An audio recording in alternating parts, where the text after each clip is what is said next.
কেন্দ্রীয় জলশক্তি মন্ত্রী গজেন্দ্র সিং শেখাওয়াত দুদিনের সফরে বৃহস্পতিবার দুপুরে ফারাক্কা ব্যারেজের হেলিপ্যাডে নামার সঙ্গে সঙ্গে বিজেপির মালদার এমপি খগেন মুর্মু, বিজেপির রাজ্য কমিটির সদস্য ষষ্ঠী ঘোষ সহ একাধিক বিজেপি কর্মীরা ফুলের মালা ও ফুলের তোড়া দিয়ে স্বাগতম জানান।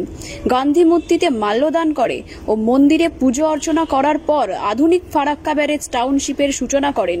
Farakka barrage high secondary school, barrage boundary ছাড়াও ফারাক্কা ব্রিজ পরিদর্শনে যান। সন্ধ্যায় ফারাক্কা গান্ধীঘাটে সন্ধ্যা আরতি করেন। এছাড়াও পার্সোনালভাবে ফারাক্কা ব্যারেজ টাউনশিপের আধিকারিকের সঙ্গে মিটিং সারেন। ফারাক্কা থেকে অভিজিৎ মণ্ডলের রিপোর্ট, সোনার বঙ্গ নিউজ।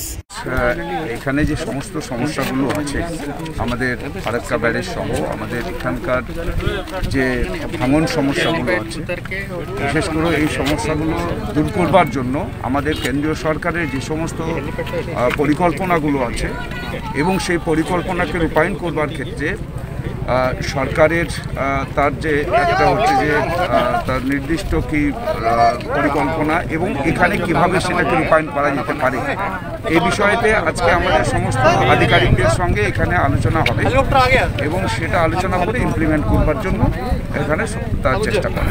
আপনাদের তরফ থেকে কি মেসেজ দেবেন? আমি তো নিজেই হচ্ছে যে জলশক্তি যে কমিটি আছে সেই কমিটির একজন স্ট্যান্ডিং কমিটির মেম্বার, তো সেই হিসেবে আমি তার সাথেও আমি কথা বলে নেব আমার দিক থেকে থাকতে যাতে এখানকার এই যে গঙ্গার যে আমাদের যে ভাঙন এটাকে রোধ করা যায় এবং তার জন্য দ্রুততার সাথে একটা পদক্ষেপ যাতে নেওয়া যায়।